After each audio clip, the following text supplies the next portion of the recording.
If you didn't know already, the Amazon rainforest in Brazil is being ravaged by forest fires. Fizeram com a nossa reserva. 2 anos que a gente estava lutando para preservar isso aqui e agora vem os bandos.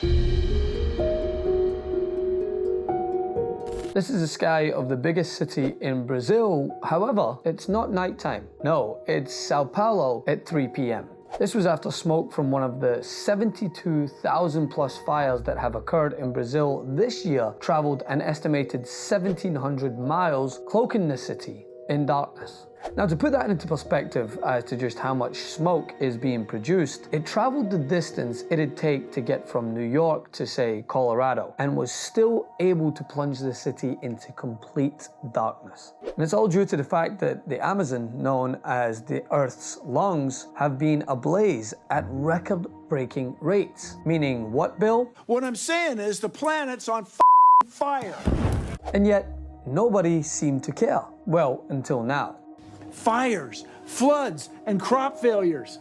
The Amazon is often referred to as the planet's lungs, producing 20% of the oxygen in the Earth's atmosphere and is home to 30% of all species. As the largest rainforest on the planet, it is roughly half the size of the US and is considered vital in slowing global warming. So the fact that it's been burning at astounding rates with little to no coverage is pretty telling as to the overall outlook we have as a society towards global warming. Now, that's not to say there aren't people working relentlessly to highlight the issue every single day, screaming it from the rooftops, but it only seems to garner worldwide coverage when irreparable damage becomes an aesthetic. I mean, the president of Brazil decided to follow in Donnie's footsteps and claim NGOs were actually responsible for burning the forest with absolutely no evidence to support it. But regardless, we all have a role to play in this. I, especially as part of the media, admit fault. We're so caught up in the riffraff of the news cycle that the world's lungs were literally on fire for 3 whole weeks before international focus shifted. 3 weeks? That is such a failure. We are not only failing to address the issue of climate change, but we are actively ignoring its repercussions until they're unavoidable. But this issue should be unavoidable.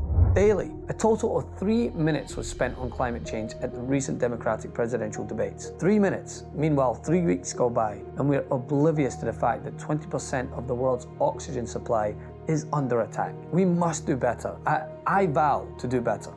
And you can too. Demand your local officials speak on the issue of climate change and what they are doing to address it. Fight for a Green New Deal. These are all action items that are at our fingertips. And it shouldn't take the world's biggest rainforest burning to light a fire in us. I'd love to hear what you have to say on this. Instagram and Twitter at Francis M. Maxwell. Support independent media right here. Did you like this video? Then great. Never miss another breakdown video by hitting the subscribe button below and ring the bell to get notified whenever we publish a new video.